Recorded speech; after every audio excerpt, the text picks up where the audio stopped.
Ümumiyyətlə D vitamini insan orqanizmində çox vacib bir rol oynayır. Ona görə də biz D vitamininə təkcə biz vitamin kimi deyil, hətta bir hormon kimi baxırıq. Çünki D vitamini bədənimizdə istər hormonların fəaliyyəti üçün və ən önəmlisi sümük əzələ sisteminin fəaliyyəti üçün çox vacib bir vitamindir, hormondur.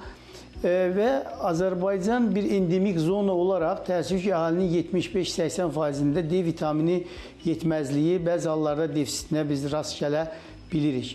Ümumiyyətlə, yəni əhali bilməlidir ki, D vitamini yetməzliyi bu xəstələrdə əzələ və sümük ağrıları verə bilir, yorğunluq halları yarana bilir, bir belə deyək, adinamik həyat tərzi yarada bilir və buna görə də mütləq şəkildə bədənimizdə D vitamininin həmişə normal şəkildə, yəni deməli 30-60 arası bir vahid arasında olması məsləhətdir və tövsiyə olunandır.